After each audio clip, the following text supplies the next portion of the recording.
میرا جینا میرا مرنا الہی تیری خاطر ہو۔ بسم اللہ الرحمن الرحیم۔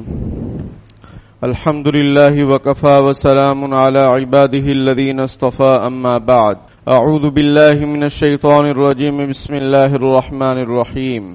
یا ایہا الذین آمنوا اتقوا اللہ وقولوا قولا سدیدا يصلح لكم أعمالكم ويغفر لكم ذنوبكم ومن يطع الله ورسوله فقد فاز فوزا عظيما، وقال رسول الله صلى الله عليه وسلم من صمت نجا، صدق الله العظيم وصدق رسوله النبي الكريم۔ اللهم صل على سيدنا محمد وعلى آل سيدنا محمد وبارك وسلم۔ محترم بھائیوں، بزرگوں، اللہ تعالیٰ نے ہم سب کو بے شمار نعمتوں سے نوازا ہے۔ اس میں ایک عظیم الشان نعمت قوت گویائی ہے، یعنی بات چیت کرنے کی صلاحیت، اور اس کے لیے اللہ تعالیٰ نے حضرت انسان کو زبان کی نعمت عطا فرمائی ہے، اور زبان میں یہ صلاحیت عطا فرمائی ہے کہ وہ اپنے مافی ضمیر کو جو کچھ اس کے دل میں ہے وہ اس کو اچھے انداز میں پیش کر سکے۔ زبان تو سارے جانوروں کے پاس ہے، لیکن قوت گویائی، بات چیت کرنے کی صلاحیت، وہ صرف حضرت انسان کے پاس ہے۔ قرآن نے سورہ رحمان میں ذکر کیا، الرحمن علم القرآن خلق الانسان علمہ البیان، کہ اللہ نے بات چیت کرنے، بیان کرنے کی صلاحیت اللہ نے حضرت انسان کو سکھلائی ہے۔ قرآن میں ہے الم نجعل لہ عینین ولسانا وشفتین، کیا ہم نے انسان کے دو ہونٹ اور زبان نہیں بنائے؟ اللہ تعالیٰ فرماتے ہیں اپنی نعمتوں کا اظہار کرتے ہوئے، یہ بہت عظیم الشان نعمت ہے زبان، اور اس کے اندر بولنے کی جو صلاحیت ہے وہ، یہ بظاہر ایک چھوٹا سا ٹکڑا ہے، لیکن عربی میں اس کے بارے میں کہا گیا کہ جرمہ صغیر و جرمہ کبیر، کہ اس کی جو جسامت ہے، جثہ ہے، وہ چھوٹا سا ہے، لیکن اس کے جرائم بہت بڑے بڑے ہیں۔ یہ زبان ہی ایسی چیز ہے کہ کوئی اگر غیر مسلم ہے، اگر وہ مسلمان ہونا چاہتا ہے تو زبان کے ذریعے سے وہ کلمہ پڑھ لے، توبہ کر لے، اقرار کر لے، تو وہ ایمان میں داخل ہو جاتا ہے۔ اور کوئی مسلمان ہو اور کوئی ایسی بات کہہ دے جو کفریہ شرکیہ ہو، نماز کا انکار کر دے، داڑھی کا انکار کر دے، سمجھ میں آئی بات، مذاق اڑا دے شریعت کا زبان کے ذریعے سے، تو دائرہ اسلام سے بھی خارج ہو جائے گا۔ نبی اکرم صلی اللہ علیہ وسلم سے حضرت معاذ بن جبل رضی اللہ تعالیٰ عنہ نے درخواست کی، اللہ کے رسول مجھے نصیحت کوئی ایسی کیجئے کہ جب میں اس پر عمل کروں تو جنت میں داخل ہو جاؤں۔ آپ صلی اللہ علیہ وسلم نے ارشاد فرمایا کہ سارے دین کا دار و مدار اور خلاصہ یہ ہے کہ تم اپنی زبان کو کنٹرول میں رکھو۔ حضرت معاذ بن جبل رضی اللہ تعالیٰ عنہ نے سوال کیا، اللہ کے رسول کیا زبان کی وجہ سے لوگ جہنم میں جائیں گے؟ آپ صلی اللہ علیہ وسلم نے ارشاد فرمایا، نہیں، انہوں نے یہ سوال کیا کہ جو کچھ ہم بولتے ہیں اس پر ہماری پکڑ ہوگی؟ آپ صلی اللہ علیہ وسلم نے ارشاد فرمایا، بالکل پکڑ ہوگی، جو کچھ بولتے ہو، ما یلفظ من قول الا لدیہ رقیب عتید، قرآن میں ہے کہ جو کوئی آدمی کوئی بات کہتا ہے اس پر ایک نگران فرشتہ موجود ہے، وہ لکھتا رہتا ہے کہ یہ کیا بول رہا ہے۔ تو آپ صلی اللہ علیہ وسلم نے ارشاد فرمایا کہ بالکل لوگ اکثر جہنم میں جو جائیں گے اپنی زبان کی کھیتیوں کی وجہ سے جائیں گے، جو انہوں نے اپنی زبان سے بویا ہے اسی کے نتیجے میں ان کو جہنم میں ڈالا جائے گا۔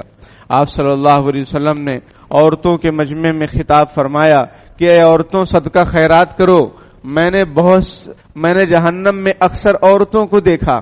عورتوں نے سوال کیا، اللہ کے رسول ایسا کیوں؟ آپ صلی اللہ علیہ وسلم نے ارشاد فرمایا کہ تم لوگ لان تان بہت کرتی ہو اور شوہر کی نافرمانی کرتی ہو، ناشکری کرتی ہو۔ تو لان تان کس سے ہوتا ہے؟ زبان سے۔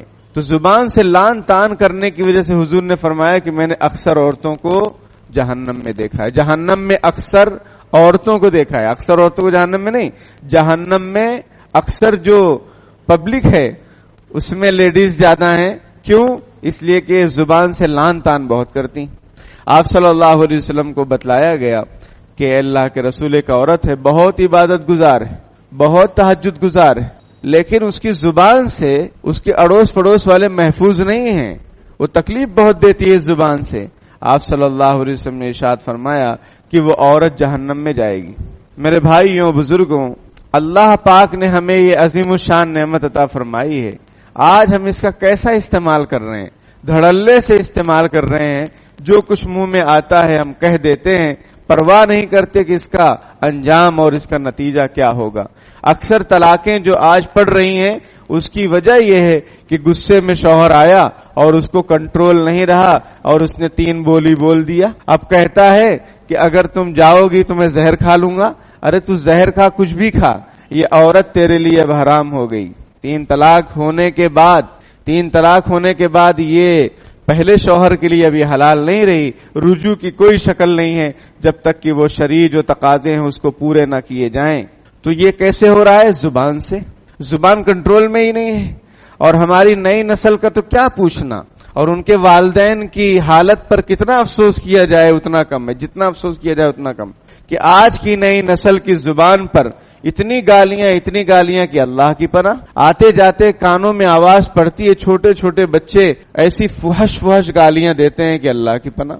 ان کو کون سکھا رہا ہے؟ یا تو ماں باپ گھر میں جھگڑا کر رہے ہیں، بچے اس کو دیکھ کر بڑے ہو رہے ہیں، اور پھر باہر بچے وہی الفاظ استعمال کر رہے ہیں، اور یہ حقیقت ہے، اس کا آپ انکار ہرگز نہیں کر سکتے ہیں۔ آپ کے جھگڑوں کی وجہ سے، آپ کی بد کلامی بدگوئی کی وجہ سے آپ کی اولاد کی زبان صحیح نہیں ہے، صاف نہیں ہے۔ اور آج کل تو کوڈ ورڈ میں بھی گالی چل رہی ہے، BC، سمجھ میں آئی بات؟ تو BC چل رہی ہے، تو یہ چاہے کوڈ ورڈ میں گالی دو، چاہے کھلم کھلا گالی دو، گالی تو گالی ہی ہے۔ یہ اسکولوں کا حال ہے۔ اسکولوں اور کالجوں کے لیے ہم یہ کہیں گے کہ خدا کے واسطے آپ تعلیم صحیح سے دیجئے، پہلا کام تو یہ ہے، کیونکہ آپ کی تعلیم کا بھی کوئی ٹھکانہ نہیں ہے۔ جانوروں کی طرح تم ایڈمیشن لے رہے ہو بچوں کا، ایک کلاس میں 200 بچے، آواز پیچھے تک پہنچ ہی نہیں رہی ہے۔ یہ مائک کیوں ہے؟ اس لیے تاکہ آپ اچھی طریقے سے سن سکیں، سمجھ سکیں۔ اب اگر بغیر مائک کے میں بیان کروں تو پیچھے والوں کو آواز صحیح جائے گی؟ تو جو قانون یہاں سمجھ میں آ رہا ہے لوگوں کو، وہ اسکول اور کالج میں کیوں سمجھ میں نہیں آ رہا ہے؟ وہاں پر کیوں نہیں لاگو کر رہے ہیں؟ صرف آپ سرکاری سیلری دے رہے ہیں، اور سیلری کیا حلال ہوگی آپ کے لیے اگر کام صحیح نہیں ہو رہا ہے تو؟ تن ہما داغدار شد پمبا کجا نہم، فارسی میں ایک کہاوت ہے کہ جسم پورا چھلنی ہے، روئی کہاں رکھیں، کہاں زخم پر مرہم رکھیں، پورا جسم تو چھلنی ہے۔ تو میرے بھائیوں، اسکولوں میں کالجوں میں تربیت کا نظام بنائیے۔ تعلیم بغیر تربیت کے تعلیم ہے ہی نہیں، تعلیم بغیر تربیت کے تعلیم ہے ہی نہیں۔ اس سے آپ مشینیں پیدا کریں گے جو آگے چل کے اچھی طریقے سے لوگوں کی کٹنگ اور پیسٹنگ کریں گی، اور یہی ہو رہا ہے۔ ان کی ایمانی تربیت کیجئے یا اخلاقی تربیت کیجئے۔ آپ کے ہاں اگر ہر قسم کے بچے پڑھ رہے ہیں تو اخلاق تو سب کے لیے ہیں، مینرز تو سب کے لیے ہیں، کہ صرف بینر کے لیے ہیں، صرف بینر کے لیے ہیں کہ بینر چپکائیں گے۔ بھائی آپ یہ کہیں کہ ارے بھائی مولانا یا مفتی تم ایسی بات کر رہے ہو، ہمارے اسکول میں صرف مسلمان بچے تھوڑی ہیں، جو بھی بچے ہیں کیا ان کو اخلاقی تعلیم کی ضرورت نہیں ہے؟ اچھا انسان بننے کی ان کو ضرورت نہیں ہے؟ اس کی فکر کون کرے گا؟ ماں باپ نے تو آپ کے حوالے کر دیا، اب آپ کس لیے ہیں؟ پیسہ چھاپنے کے لیے ہیں یا اپنا اسکول چمکانے کے لیے ہیں؟ کس لیے ہیں آپ؟ ان کی ایمانی تربیت یا اخلاقی تربیت کی فکر کیجئے خدا کے واسطے، تاکہ ان کی زبان صحیح ہو، ان کی لینگویج صحیح ہو۔ پہلے بھی میں نے کہا تھا، پھر سے کہتا ہوں کہ بعض اسکولوں کے بارے میں پتہ چلا کہ وہ جو چاک ہے، کھڑیا بھی بولتے ہیں اس کو، چاک جس سے لکھا جاتا ہے، ٹیچر لکھتا ہے بورڈ پر، اس سے پیشاب کر رہے ہیں بچے، یعنی پیشاب کرنے جا رہے ہیں تو اس کو لے کر بچوں سے پوچھا گیا کہ تم ایسا کیوں؟ وہ بولے ٹیچر لے کر جاتا ہے تو ہم تو اس کو دیکھ کر کریں گے۔ کیا رونا رویا جائے، کیا کہا جائے کہ جو آلات علم ہے جس سے علم سیکھا جاتا ہے اس کو استنجے میں استعمال کیا جائے گا تو علم کون سا آئے گا؟ استنجے والا ہی آئے گا۔ اور جب اساتذہ کے اندر علم و ادب نہیں ہے، وہ بچوں میں کیا منتقل کریں گے؟ خفتہ کہ کنت بیدار، جو سو رہا ہے وہ دوسرے کو کیا جگا سکتا ہے؟ اسی لیے ایک انگریزی میں کہاوت ہے، ٹرین دا ٹرینر۔ یہ جو ٹیچرز ہیں یا جو کوئی بھی ہیں، کوئی بھی ادارہ ہو، مسجد کے انتظامیہ کمیٹی لے لو، مدرسے کی انتظامیہ کمیٹی لے لو، اسکولوں کی انتظامیہ کمیٹی لے لو، ان کی پہلے سدھار پیدا کرنے کی ضرورت ہے، ان کی اصلاح کرنے کی ضرورت ہے، اور ان کو اپنی اصلاح کروانے کی ضرورت ہے۔ آپ انتظامیہ میں آ گئے، آپ فرشتہ بن گئے، آپ وہی ہیں کل والے, وہی کرپٹ انسان ہیں آپ جو اپنی بہنوں کا حصہ کھا گئے, پڑوسی کی زمین دبا لیے. آپ آفیسر تھے تو رشوت لیتے تھے, یہاں رشوت نہیں لوگے. کسی بچے کا مارکس کما رہا ہے, وہ سفارش کے لیے آپ کے پاس آ رہا ہے, آپ کہہ رہے ہیں 10,000 دے دو, 15,000 دے دو. یہ تم مسلمان ہو؟ اس سے معاشرہ سدھرے گا؟ وہی میں کہہ رہا ہوں, پھر سے کہہ رہا ہوں, پورا جسم چھلنی ہے. کون سا ٹاپک آپ کے سامنے بیان کرے وہی سمجھ میں نہیں آتا ہے. جس طرف جاؤ سناٹا ہی سناٹا ہے, جس طرف دیکھو کرپشن ہی کرپشن ہے, چاہے وہ دینیات ہو چاہے وہ دنیاویات ہو, ہر طرف کرپشن ہی کرپشن. خدا کے واسطے سچی پکی توبہ کیجئے, زبان کا صحیح استعمال کیجئے. بات چلی تھی بچوں پر, اسکولی بچوں پر, کہ ان میں ایک بھیڑ ہے اسکول میں, ایک جم غفیر ہے, اور اس کی کنڈیشن کیسی ہے؟ والام غابت, کہ بچے بہت سارے ہیں اور ان کی امی غائب ہو گئی ہیں, تو بچوں کا کیا حال ہوگا؟ بچوں کا کیا حال ہوگا؟ تو میرے بھائیوں, رہنماؤں کی کمی نہیں ہے اس امت میں. ان العلماء ورثۃ الانبیاء, علماء انبیاء اکرام کے وارثین ہیں. یہ الحمدللہ ہر زمانے میں موجود رہیں گے. جب یہ ختم ہو جائیں گے تو قیامت آ جائے گی. اچھی طرح سمجھ لیجئے, یہ ختم ہو جائیں گے اللہ اللہ کرنے والے لوگ تو قیامت قائم ہو جائے گی. تو ان سے ہم استفادہ کیوں نہیں کرتے؟ یہ علماء صرف ممبر کے لیے, یہ علماء ہر میدان کے لیے ہیں. اور ہم نے تو بارہا کہا کہ بھائی آئیے ہمارے پاس, ہم آپ کے ہاں آنے کے لیے تیار ہیں, ہم سے کام لیجئے, جو ہو سکے گا ہم کرنے کے لیے تیار ہیں.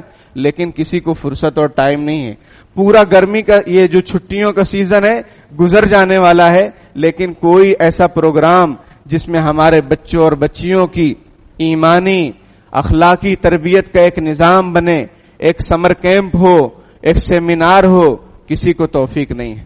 اور شادیوں میں دیکھو, شادیوں میں کیا حال ہے. شادیوں کے موقع پر مکانات کو دیکھو اور ڈیکوریشن کو دیکھو اور خرچے کو دیکھو, تو یہ امت سب سے آگے. غیر مسلم بھی اس سے پیچھے ہیں, لیکن اخلاق میں, تربیت میں, سمجھ میں آئی بات, اس میں یہ دوسروں سے بھی پیچھے چلی جا رہی ہے. تو میرے بھائیوں بزرگوں, اپنی زندگانی کی قدردانی کیجئے. اللہ نے جو نعمتیں دی ہیں اس کا صحیح استعمال کیجئے. آپ صلی اللہ علیہ وسلم نے ارشاد فرمایا, جو اللہ پر اور قیامت, من کان یؤمن باللہ والیوم الآخر فلیقل خیرا او لیسکت, جو اللہ پر اور قیامت کے دن پر ایمان رکھتا ہے یا تو وہ اچھی بات کرے گا یا خاموش رہے گا. آج ہم لوگوں کا وقت باتوں میں ضائع ہو جا رہا ہے, یہاں بیٹھنا وہاں بیٹھنا, اس سے بات اس سے بات, کچھ نہیں تو فون پہ بات, گھنٹوں گھنٹوں باتیں ہو رہی ہیں. اللہ کے بندے, تم نے قرآن کھول کر دیکھا, تم نے کوئی حدیث شریف پڑھی؟ سمجھ میں آئی بات؟ ہم لوگ تو زیادہ تر زور قرآن پاک پر دیتے ہیں کہ بھائی قرآن پڑھو, قرآن سیکھو, لیکن قرآن کی جو ترجمانی ہے, اس کی جو تشریح ہے, وہ آپ صلی اللہ علیہ وسلم کی باتیں ہیں. کبھی اس کو بھی پڑھنے کی توفیق ہوئی؟ جن کی زندگی ہمارے لیے نمونہ ہے ان کو کبھی ہم نے پڑھا؟ کئی بچوں سے ہم نے پوچھا کہ تم نے سیرت کی کوئی کتاب پڑھی؟ کوئی کتاب نہیں. وہ ہائی اسکول میں ہے, وہ 12ویں میں ہے. یہ کیا آگے چل کر کون سے مسلمان بنیں گے؟ یہ انڈین مسلم بنیں گے, برہمنی مزاج کے مسلم بنیں گے. سمجھ میں آئی بات؟ ہندو مزاج مسلمان بنیں گے. یہ کیوں؟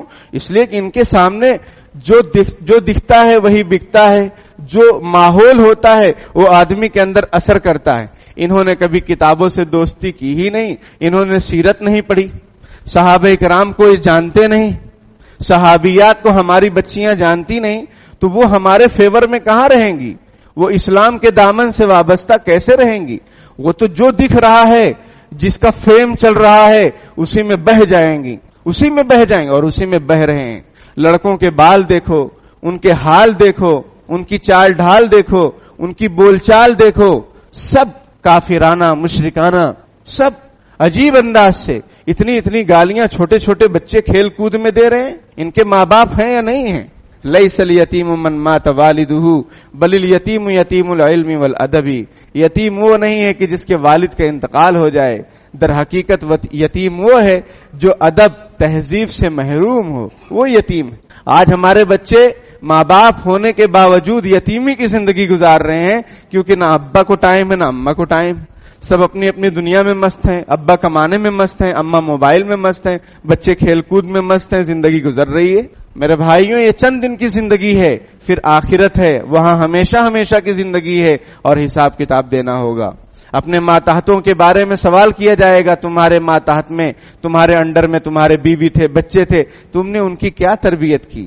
کبھی لے کر بیٹھتے ہیں کہ چلو بیٹا ہم تم کو صحابہ اکرام کے واقعات سناتے ہیں، چلو بیٹی ہم تم کو صحابیات کے واقعات سناتے ہیں جس سے وہ شہید ہو گئے لیکن انہوں نے اپنے ایمان کو نہیں چھوڑا، ان کو قتل کر دیا جا رہا تھا، خون ان کا بہ رہا تھا، لیکن وہ اپنے دین ایمان پر جمے رہے، انہوں نے سنتوں کو نہیں چھوڑا، انہوں نے لوگوں کی پرواہ نہیں کی۔ آج تو مسئلہ یہ ہے کہ لوگ کیا کہیں گے، سارے کام ہو رہے ہیں، لوگ کیا کہیں گے، شادی بیاہ ہر چیز میں لوگوں کی فکر ہے، ہمیں اللہ رسول کی کوئی فکر ہی نہیں ہے۔ تو یہ کیوں ہے؟ اس لیے کہ ہم نے اس کی کوئی فکر ہی نہیں کی۔ بہرحال میرا جو موضوع ہے وہ یہ ہے، زبان کا صحیح استعمال آدمی کو جنت میں لے جائے گا، زبان کا غلط استعمال آدمی کو جہنم میں لے جائے گا۔ نبی اکرم صلی اللہ علیہ وسلم نے ارشاد فرمایا، من صمت نجا، جو خاموش رہا وہ جنت میں جائے گا۔ حضرت عثمان رضی اللہ تعالیٰ عنہ کے بارے میں انہوں نے اپنی انگوٹھی پر لکھوا رکھا تھا، لتصبرن او لتندمن، یا تو تم صبر کرو یا شرمندگی اٹھاؤ۔ کسی سے کچھ معاملہ ہو گیا، اب صبر کر لو تو سکون سے رہو گے، اب صبر نہیں کیے، خوب بول دیے، دو باتیں سنا دی، سمجھ میں آئی بات، تو لتندمن، اب شرمندگی اٹھاؤ۔ شرمندگی کس بات کی؟ معافی مانگو، جا کے معافی مانگنی پڑتی ہے کہ بھائی معاف کر دو، وہ جو جھگڑا ہوا تھا، وہ جو بات ہوئی تھی۔ تو حضرت عثمان رضی اللہ تعالیٰ عنہ نے انگوٹھی پر لکھوا رکھا تھا تاکہ نظر پڑتی رہے اس پر، لتصبرن او لتندمن، تو ضرور بھی ضرور صبر کر یا ضرور بھی ضرور شرمندگی اٹھائے گا۔ اس لیے میرے بھائیوں، زبان کو صحیح استعمال کیجئے، اللہ نے نعمت دی ہے، اس کو بہت سنبھال کے پہلے تولو پھر بولو۔ جراحات السنان لها التیام ولا یلتام ما جرح اللسان، کہ تیروں کے جو زخم ہوتے ہیں، نیزوں کے جو زخم ہوتے ہیں وہ بھر جاتے ہیں، سمجھ میں آئی؟ وہ بھر جاتے ہیں۔ ولا یلتام ما جرح اللسان، زبان کا جو زخم ہوتا ہے وہ ہرا ہرا رہتا ہے، ہمیشہ ہرا بھرا رہتا ہے، وہ بھرتا نہیں ہے۔ آج سب معاملات کی خرابی، رشتہ داریوں میں ٹوٹ فساد کی وجہ یہ ہے، میاں بیوی میں جھگڑے، اولاد اور ماں باپ میں اتفاق و اتحاد نہ ہونے کی وجہ یہ ہے زبان کا غلط استعمال، جو چاہے بول دے رہے ہیں۔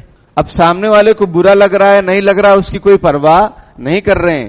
بات گرچہ بے سلیقہ ہو کلیم، بات کہنے کا سلیقہ چاہیے۔ اگر آپ کو کسی کو کوئی بات کہنی ہے تو 2 منٹ سوچ لو، آپ کہیں گے کہ زندگی بھر سوچتے رہیں گے؟ میں آپ کو بتاتا ہوں، سمجھاتا ہوں۔ حضرت تھانوی رحمۃ اللہ علیہ نے فرمایا کہ تأمل اور تحمل، یہ 2 چیزیں پورے تصوف کا خلاصہ ہیں۔ وہ آپ نے سنا ہوگا نا، پیری مریدی جو بدنام بھی ہے اور ہم نے بدنام کر کے رکھا ہے اس کو، اور اس کے بارے میں غلط ہمارے نظریات ہیں، یہ سب جہالت ہے۔ پیری مریدی کیا ہے؟ اس کا مقصد ہے اصلاح نفس، وہ پیری مریدی معتبر ہے جس میں جھوم برابر جھوم والا معاملہ ہو تو سب حرام ہے۔ اسلام میں کہاں ناچ گانے ہیں، کہاں جو ہے ڈھول پیٹنا ہے، سب حرام ہے، اس کی تو ہم بھی مذمت کرتے ہیں۔ لیکن ایک ہوتا ہے کہ کوئی آدمی اپنا کوئی شیخ بنائے، شیخ کس کو بنائے؟ وہ بادام شیخ کو نہیں، کسی اللہ والے کامل بزرگ کو جو سنت اور شریعت کے پابند ہوں، ان سے کوئی اپنا واسطہ رکھے، رابطہ رکھے کہ میری اصلاح کریں، میرے دل میں یہ برائیاں ہیں۔ یہ ہے پیری مریدی حقیقت میں۔ لوگوں نے جو بدنام کر کے رکھا ہے اور جو مارکیٹ میں مشہور ہے اس کا کوئی اعتبار نہیں۔ تو حضرت تھانوی رحمۃ اللہ فرماتے ہیں کہ یہ جو تصوف ہے، تزکیہ ہے، پیری مریدی، اس کا خلاصہ کیا ہے؟ 2 چیزیں، ایک تحمل، برداشت، نمبر 2 تأمل، غور و فکر۔ کچھ بولنا ہے، کچھ کرنا ہے، پہلے سوچو کہ یہ صحیح ہے کہ نہیں صحیح ہے، اور یہ طریقہ صحیح ہے کہ نہیں صحیح ہے، اور یہ الفاظ صحیح ہے کہ نہیں صحیح ہے، اور یہ موقع صحیح ہے کہ نہیں صحیح ہے، اور میری نیت اندر صحیح ہے کہ نہیں صحیح ہے۔ کہ میری نیت میں فساد ہے تو معاملہ صحیح نہیں ہوگا، موقع صحیح نہیں ہے تو بھی گڑبڑ ہوگی، الفاظ صحیح نہیں، بات صحیح ہے کہ اب کسی بچے کا ایذاء ٹخنوں سے نیچے ہے وہ حرام ہے، حدیث شریف میں، اس میں کیا کوئی انکار کر سکتا ہے؟ لیکن آپ نے کہا ادھر آ بے، تیرے کو شرم نہیں آتی؟ یہ ٹخنوں سے نیچے تیرا پیجامہ لٹک رہا ہے، جھاڑو لگا رہا ہے پورے شہر میں، الفاظ صحیح نہیں ہے، بات صحیح ہے۔ یعنی جو آپ مسئلہ بتا رہے ہیں وہ تو شریعت کا قانون ہے کہ بھائی ایزار ٹخنوں سے اوپر ہونی چاہیے، یہ شریعت کا قانون بالکل صحیح ہے، لیکن آپ کے الفاظ صحیح نہیں، اس سے سامنے والے کا دل چھلنی ہوگا، وہ نصیحت عمل نہیں کرے گا، وہ آپ کی بات سن لے گا یا تو آپ کو سنا کر نکل لے گا. تو میرے بھائیوں، تحمل اور تأمل، برداشت، کچھ مصیبت آ گئی، کچھ حالات آ گئے تو برداشت کرنا چاہیے، اللہ کی طرف سے سمجھنا چاہیے، صبر کرنا چاہیے. ان اللہ مع الصابرین، اللہ تعالیٰ صبر کرنے والوں کے ساتھ ہے. اور تأمل یعنی غور و فکر. تو میں یہ سمجھا رہا تھا آپ کو کہ کوئی بھی بات کرنی ہو تو 1-2 منٹ ذرا سوچو کہ الفاظ کون سا استعمال کریں، کون سا بولیں جس سے بات بھی ہو جائے اور سامنے والے کا دل بھی چھلنی نہ ہو. اس لیے کہ نصیحت کا مقصد کیا ہے؟ خیر خواہی. نصیحت کا معنی ہی خیر خواہی ہوتا ہے. نصیحت کا مطلب کسی کو سیدھے راستے پر لانا، نہ کہ اس کو دین اسلام سے اور علماء سے مطلب بدگمان کر دینا. سمجھ میں آئی بات؟ یعنی آپ کا طریقہ ایسا ہے کہ سامنے والا آپ سے نفرت کرنے لگ جائے کہ یار اس آدمی کے پاس کبھی نہیں جائیں گے، یہ تو کیسی بات کرتا ہے. تو 1-2 منٹ سوچنے کا مزاج بنائیے. تو میں نے کیا کہا کہ آپ سوچیں گے، کتنا سوچیں گے؟ یعنی جب بھی بولنا ہو تو سوچنا پڑے گا. حضرت تھانوی رحمۃ اللہ علیہ فرماتے ہیں کہ شروع میں یہ چیز مشکل ہوگی لیکن بعد میں آپ کی عادت بن جائے گی. پھر آپ وہی بات بولیں گے جو صحیح ہوگی، کیونکہ آپ نے سوچنے کا مزاج بنا لیا. پہلے تولو پھر بولو. کیوں؟ اس لیے کہ آپ صلی اللہ علیہ وسلم نے ارشاد فرمایا کہ آدمی کوئی بات کرتا ہے اور اس کو اس بات کی کوئی فکر نہیں ہوتی، لیکن وہ اتنی بری ہوتی ہے اور اللہ کے نزدیک اتنا ناراضگی والی ہوتی ہے کہ اللہ تعالیٰ اس بات کی وجہ سے اس آدمی کو جہنم میں ڈال دیں گے. اور ایک آدمی کوئی بات کرتا ہے، وہ بہت اچھی ہوتی ہے، اس کو فکر نہیں ہوتی، احساس بھی نہیں ہوتا کہ میں نے کتنی اچھی بات کہہ دی، لیکن اس بات کی وجہ سے اللہ تعالیٰ اس کو جنت میں ڈال دیں گے کیونکہ اس نے اللہ تعالیٰ کو خوش کر دیا. تو ہمیں کیسے پتہ چلے گا کہ ہماری بات جنت میں لے جانے والی ہے جہنم میں لے جانے والی؟ اس کی فکر کرنا پڑے گا کہ نہیں. یہ حدیث شریف جھوٹی تو نہیں ہو سکتی. آپ صلی اللہ علیہ وسلم کی باتیں جھوٹی تو ہرگز نہیں ہو سکتی. تو اب کیا کریں؟ اب یہی کریں کہ پہلے تولیں پھر بولیں. 1 منٹ سوچنے میں کیا جاتا ہے، اور اس سے رشتے سلامت رہتے ہیں. اب بچہ جو ہے فجر میں آپ نے اٹھایا، وہ نہیں اٹھا، اب آپ گھر گئے، اس کو الٹا سیدھا بولنے لگے، گالیاں دینے لگے، گدھا اور پتہ نہیں کیا کیا اس کو بنانے لگے. بتائیے اس سے کیا اثر ہوگا؟ اس سے کیا اثر ہوگا؟ لیکن مولانا عمرین صاحب دامت برکاتہم یہاں آئے تھے تو انہوں نے ایک واقعہ سنایا تھا علامہ اقبال رحمۃ اللہ علیہ کا، کہ علامہ اقبال رحمۃ اللہ علیہ چھوٹے سے تھے، کوئی مانگنے والا آیا تو انہوں نے اس کو کچھ برا بھلا کہہ دیا یا دھکا اکا دے دیا. تو علامہ اقبال رحمۃ اللہ علیہ کے والد جو نور محمد صاحب تھے، وہ بہت بڑے ولی تھے، انہوں نے اپنے بیٹے کو اکیلے میں بلایا اور کہا کہ بیٹا، قیامت کے دن تم کوئی ایسا عمل مت کرو کہ جس کی وجہ سے کل قیامت کے دن میرا کندھا اس بوجھ کو اٹھا نہ سکے. ایسا کوئی کام مت کرو کہ کل قیامت کے دن میرا کندھا اس بوجھ کو اٹھا نہ سکے. یعنی اتنے اچھے انداز سے نصیحت کی کہ علامہ اقبال رحمۃ اللہ علیہ فرماتے ہیں کہ وہ بات دل میں جم گئی اور شرمندگی ہوئی. اب چھوٹا سا بچہ، اس کے والد نے کس انداز سے بات. آج تو آخرت کا کوئی مسئلہ ہی نہیں ہے. سمجھ میں آئی بس؟ سب دنیا، نہ ماں باپ کو فکر ہے کہ بچے میرے آخرت میں کام آئیں گے کہ نہیں کام آئیں گے، اس حساب سے ان کی تربیت کرنی چاہیے، ان کی فکر کرنی چاہیے. حدیث شریف میں ہے کہ جس کے یہاں 2 بچیاں ہوں اور ان کی اچھی تربیت کرے، پھر ان کی تعلیم کا انتظام کرے، شادی کا انتظام کر دے اچھے سے، تو یہ 2 بچیاں کل قیامت کے دن آدمی کو جنت میں لے جائیں گی. تو میرے بھائیوں، ہم اپنی اولاد کی تربیت کریں اس نیت کے ساتھ کہ یہ ہمارے لیے جنت میں جانے کا ذریعہ بنیں گے، اور قبر میں ہم پہنچ جائیں گے تو یہ ہمارے لیے دعائیں مغفرت کریں گے. اس کے لیے ہم کیا کوشش کر رہے ہیں، اس کی فکر کرنے کی ضرورت ہے. بہرحال قرآن میں اللہ تعالیٰ نے ارشاد فرمایا، اے ایمان والو، تقوی اختیار کرو اور سیدھی صاف بات کرو. وقولوا قولا سدیدا، سیدھی صاف بات کرو. اس میں مفسرین یہ فرماتے ہیں کہ صاف سیدھی بات کا مطلب کیا؟ ایسا نہیں کہ بس جو سچ ہو بولتے رہو، نہیں، کبھی کبھی سچ کو چھپانا پڑتا ہے.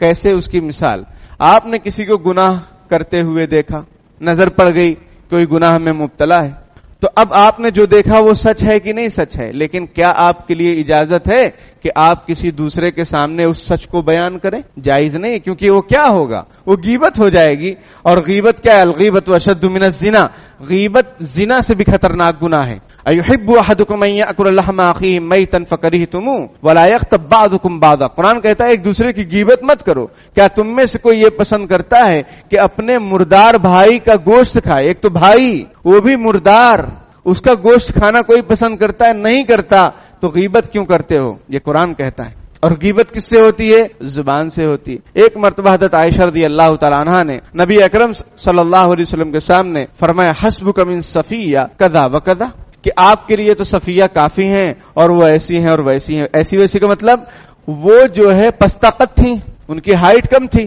تو حضرت عائشہ رضی اللہ تعالی عنہا نے وہ نقل کر کے آپ صلی اللہ علیہ وسلم کے سامنے یہ بات کہہ دی۔ آپ صلی اللہ علیہ وسلم نے ناراضگی کا اظہار فرمایا اور فرمایا کہ تم نے ایسی بات کہی کہ اگر اس کو دریا میں ڈال دی جائے یہ بات تو پورا دریا کا پانی کڑوا ہو جائے گا، اتنی خراب بات تم نے کی۔ انہوں نے کہا اللہ کے رسول میں نے تو نقل کی، جو حقیقت ہے کہ وہ چھوٹے قد کی ہیں تو میں نے وہ تو بتایا۔ آپ صلی اللہ علیہ وسلم فرمایا کہ میں پسند نہیں کرتا کہ کوئی کسی کی نقل کرے۔ آج ہم لوگ اپنے بچوں سے دادا کی نقل کروا رہے ہیں، نانا کی نقل کروا رہے ہیں، وہ آگے چل کے پھر ہمارے کہنے میں ہی نہیں رہتے، کیونکہ یہ سب چیزیں ناپسندیدہ ہیں، شریعت میں پسندیدہ نہیں ہے۔ آپ صلی اللہ علیہ وسلم فرمایا کہ میں پسند نہیں کرتا کہ کوئی کسی کی نقل اتارے۔ تو دیکھیے ہمارے نبی نے اپنے گھر والوں کی، اور کون ہے وہ؟ امت کی مائیں، ہماری اور آپ کی مائیں ہیں۔ دنیا میں بہترین عورتوں میں سب سے زیادہ اچھی عورتیں کون ہیں؟ جو اچھی عورتیں وہ آپ صلی اللہ علیہ وسلم کی بیویاں ہیں، بیٹیاں، ان کی بھی حضور نے تربیت کی، ان کی روک ٹوک کی۔ آج ہم اپنے گھروں میں نہ بیوی کو کچھ بولتے ہیں نہ ماں کو کچھ بولتے ہیں۔ بھائی بولیے، حساب سے بولیے، ان کی تربیت کیجئے۔ کوئی بات ہو رہی ہے،